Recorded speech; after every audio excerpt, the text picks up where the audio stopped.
Welcome to my channel friends. আজকে একটা prawn recipe এনেছি।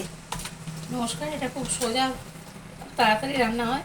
চিংড়ি মাছগুলোকে আমি অ্যাজ ইউজুয়াল যেমন নুন হলুদ দিয়ে মাখিয়ে রাখা, ওরা মাখিয়ে রেখেছে। এখানে তেল দিয়েছি, তেলের মধ্যে চিংড়ি মাছগুলো দিয়ে দেবো। খুব ঝটপট রান্না, কিন্তু রান্নাটা খেতে খুব সুন্দর হয়। এটা একটু হালকা ফ্রাই হবে,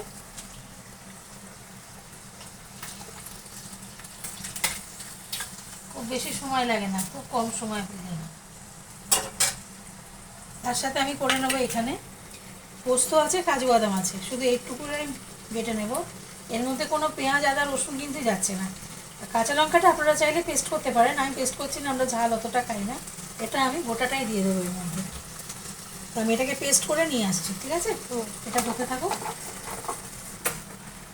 পেস্ট রেডি হয়েছে আমাদের। হ্যাঁ, এখানে কাজু বাদাম আর পোস্ত আছে। আর কাঁচা লঙ্কাটা তো আপনারা দেখলেন, এর মধ্যে নিয়ে নিয়েছি। এই রান্নায় না আপনারা চাইলে ধনেপাতা দিতে পারেন, আমারও ইচ্ছে ছিল আছে কিন্তু দিলাম না। তারপরে ঝালটা আপনাদের ইচ্ছে মতো। আর নুন হলুদ দিয়ে মাখিয়ে রেখেছিলাম চিংড়ি মাছটা, তো বললাম তাদের নুন হলুদটা আলাদা করে নুন দিচ্ছি না। তবে হ্যাঁ, পেস্টটা দেওয়ার সময় একটুখানি নুন দেবো। এটা খুব যে মানে লাল করে মচমচে করে ভাজতে হবে এরকম না, কারণ চিংড়ি মাছ এমনি খুব একটা ভাজে না। মোটামুটি এখানে ভাজাটা এখনো হয়নি, কারণ জল আছে। আমি কিন্তু এরই মধ্যে দিয়ে দেবো এই পেস্ট।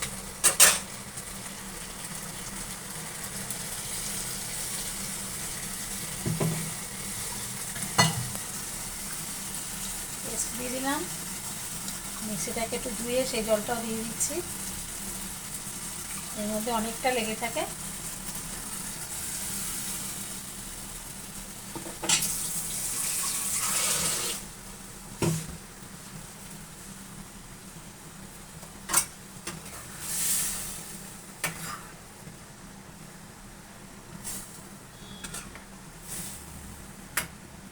এটা আপনারা ছোট চিংড়ি, এই সাইজের চিংড়িগুলো খুব একটা বড় সাইজ নয় আমার, আজকে দেখতেই পাচ্ছেন।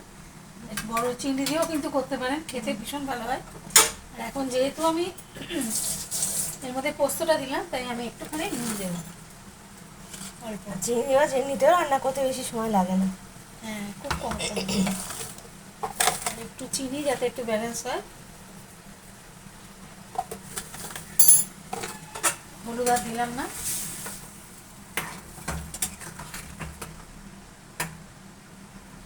আমার বাড়িতে কিছু কুমড়ো শাক আছে, মানে কুমড়ো গাছ ওঠে, ভালোই সুন্দর ওঠে। তো ভেবেছিলাম কিছু কুমড়ো পাতা দেবো, সেটা আর দিলাম না, ওটাও দিলাম না, ধনে পাতাও দিলাম না। আপনারা চাইলে কিন্তু দিতে পারেন, খেতে কিন্তু ভীষণ ভালো লাগে। দিলেও ভালো লাগে, না দিলেও ভালো লাগে। বাইরে হাওয়াটা এত জোরে যে ফ্লেমটা ওইদিকে সরে যাচ্ছে।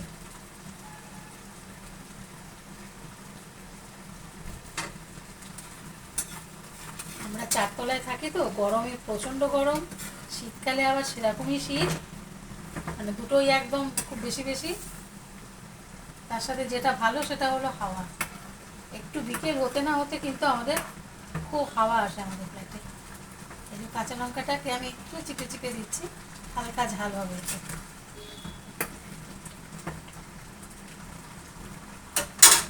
রান্নাটা কিন্তু মোটামুটি হয়ে গেছে। আমি একটু ঝোলটাকে একটুখানি কম কম করে দিই, শুকিয়ে নিয়ে। আপনারা চাইলে রুটির সাথে খেলে এরকম ঝোল রাখবেন, এটা আপনাদের ইচ্ছে মতো। ভাতের সাথে খেলেও রাখতে পারেন, তবে আমি একটু শুকনো শুকনো করে নেব।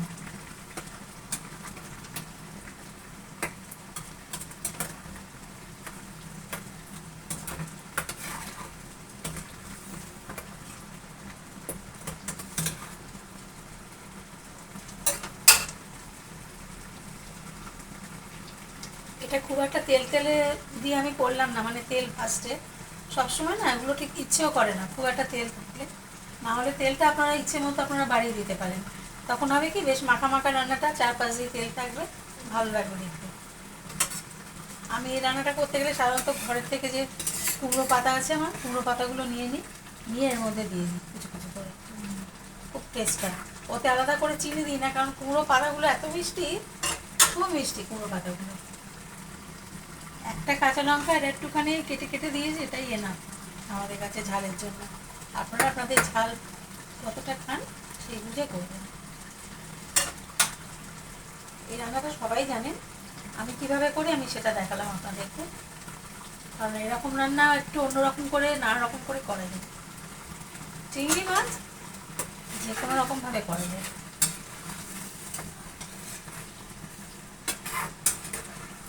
তাহলে এটা একটু শুকিয়ে যাক, তারপর আসছি। জলটা অনেকটাই টেনে নিয়েছে, বেশ মাখা মাখা হয়ে গেছে। দেখুন যতটা মাখা হয়েছে ওপরটা একটু তেল তেল লাগছে, যেহেতু কাজু বাদাম আছে আর তারপরে পোস্ত তো আছেই। এর মধ্যে আপনারা চাইলে টক দইও দিতে পারেন।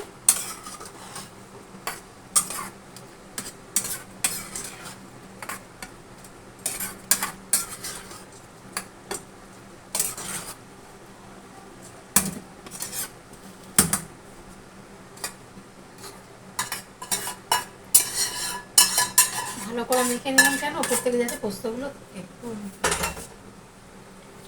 এই হলো আমাদের আজকে রান্নাটা, পোস্ত দিয়ে চিংড়ি মাছ। রান্নাটা করবেন, খাবেন, ভীষণ ভালো লাগবে আপনাদেরকে। আমি বলছি খুব সিম্পল রান্না, কোনো একটা তামঝাম নেই, এটা ওটা সেটা দিতে হবে। আমি পেঁয়াজ আদা রসুন কিন্তু কিচ্ছু দিইনি, শুধু পোস্ত আর কিছু কাজু বাদাম আছে। আপনারা চাইলে কাজুটা অপশনাল না দিতে পারেন, ওটা দিতেই হবে এমন কোনো দরকার নেই। কাঁচা লঙ্কা পেস্টের সাথেও দিতে পারেন, আলাদা এরকম করেও দিতে পারেন। এই যে আমার কাঁচা লঙ্কাটা এখানে আছে, ফ্রাইড রাইস পোলাওয়ের সাথে এটা দারুণ লাগবে খেতে। কাঁচা লঙ্কাটা এই যে একটু করে দিয়ে দিই।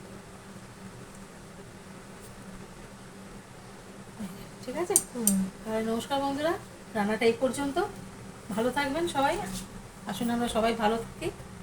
থ্যাংক ইউ, ফিরছি পরের ভিডিও। Thank you.